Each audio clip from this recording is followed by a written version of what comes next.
I investigated every single steal a Brainrot, because after spending enough time in public servers, I realized something kind of hilarious. Almost nobody knows where these characters even came from. People are grinding for them, trading them, flexing them, arguing over which ones are rarer, and somehow we've collectively accepted giant walking memes without asking the most obvious question. Where did these things even come from?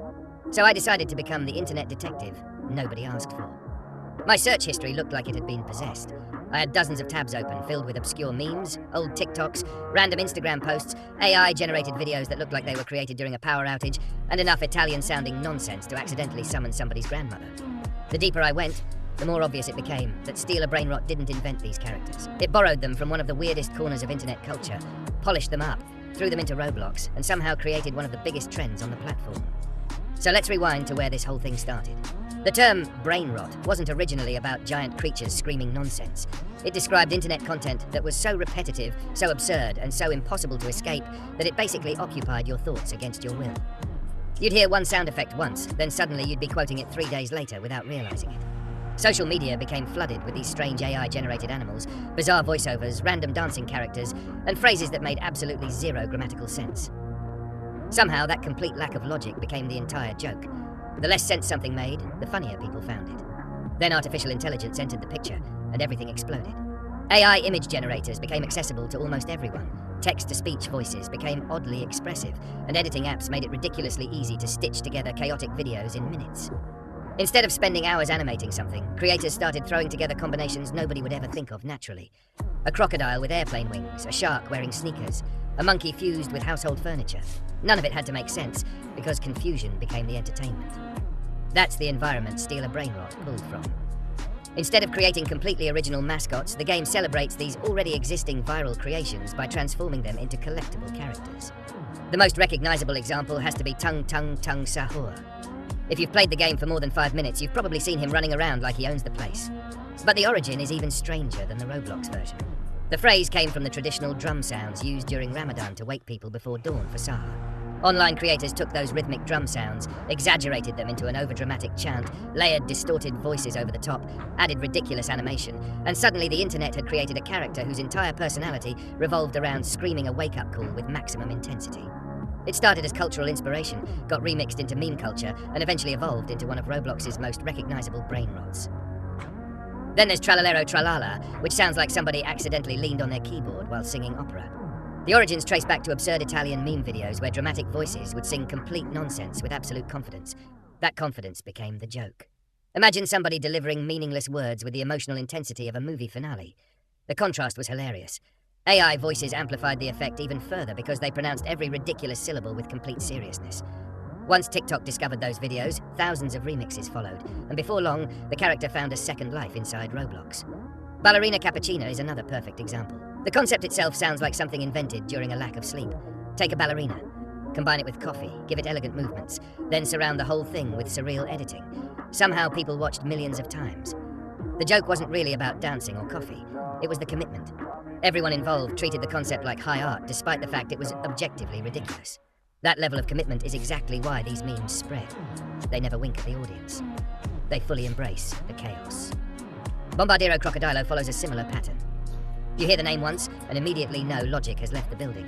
The original meme combined military themes with crocodiles using AI narration that sounded serious enough to convince your brain something important was happening before immediately shattering that illusion with complete nonsense.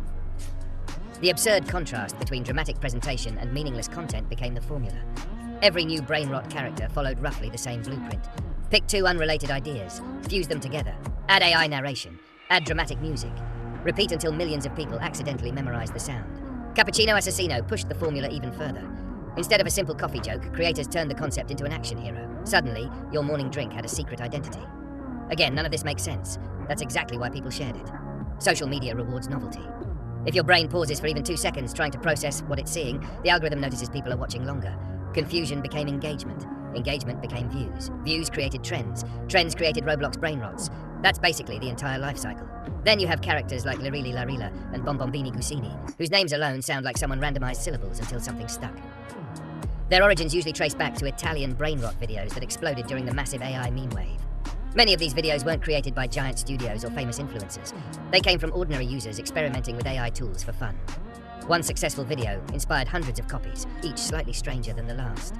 Eventually, audiences stopped caring who created the original because the format itself became the attraction. That's one of the most interesting parts of this investigation. Unlike older memes, where everyone remembers the creator, brainrot culture often spreads so quickly that authorship gets buried beneath thousands of reposts. The character becomes bigger than the person who made it. Then there are the animals. So many animals. Sharks with shoes, birds with human jobs, cats behaving like politicians, elephants flying helicopters. Every combination imaginable exists somewhere on the internet. AI made experimentation nearly effortless. Somebody would type a ridiculous prompt, receive an image in seconds, animate it slightly, add a bizarre soundtrack, upload it, and suddenly millions of people were quoting something created almost by accident. That's why researching these origins became surprisingly difficult. Some characters have clear starting points. Others evolved through hundreds of variations until finding the version everybody recognizes today. In many cases, there isn't one definitive origin because multiple creators arrived at similar ideas independently. Internet culture moves too fast for perfect documentation. One interesting discovery was how many people believe these characters originated inside Roblox. That's completely backwards. Roblox simply gave them a new home. The memes already existed across TikTok, Instagram Reels, YouTube Shorts, and other platforms long before players started collecting them. Steal a Brainrot essentially became a museum dedicated to internet absurdity, except instead of reading information plaques, you're stealing creatures named after AI-generated fever dreams. Somehow that sentence makes complete sense in 2026. Another pattern I noticed is how heavily these memes rely on audio. If you remove the iconic voices, many brainrots instantly lose part of their identity.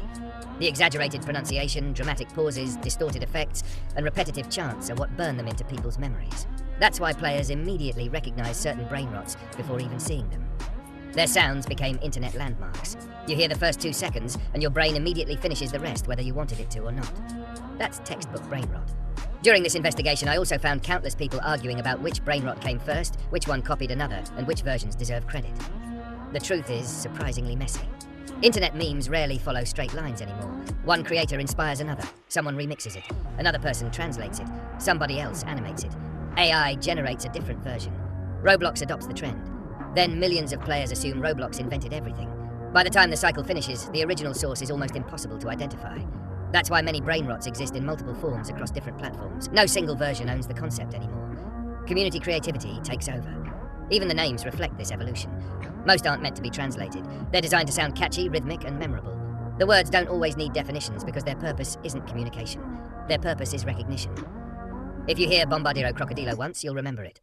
If you hear Tralalero Tralala once, you'll probably repeat it without realizing. That's exactly how viral audio works. Simplicity beats complexity almost every time. Another thing worth mentioning is how AI accelerated meme evolution beyond anything we've seen before. Years ago, creating animated characters required specialized software and hours of work. Now, almost anyone with a phone creates surreal content in minutes. That dramatically increased the number of experiments happening every day. Most disappear instantly.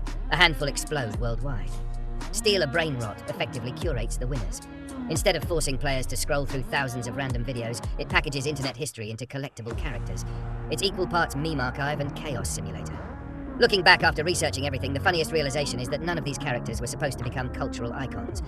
Most started as jokes, quick uploads, experimental edits, random AI prompts. Nobody sat down thinking, I'm about to create the next legendary Roblox collectible.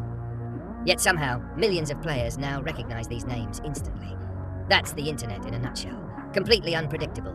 One day you're uploading a nonsense video because you thought it looked funny. A few months later, kids across the world are trading a Roblox version of your creation like it's a priceless artifact. That's honestly one of the strangest success stories social media has produced. So after digging through countless videos, tracing trends across multiple platforms, comparing uploads, and sacrificing more brain cells than I'd like to admit, the mystery is finally solved. The brainrots in Steal a Brainrot didn't appear out of nowhere. They're the descendants of an AI-fueled meme explosion where absurdity became entertainment, nonsense became branding, and confusion became the fastest route to going viral. Every ridiculous name, every overdramatic voice, every strange creature represents another snapshot of internet culture refusing to follow normal rules. Somehow, against every logical expectation, the less these memes made sense, the bigger they became. And honestly, after spending hours researching all of them, I don't know whether I understand brainrot better or whether I've simply developed terminal brainrot myself. Either way, mission accomplished.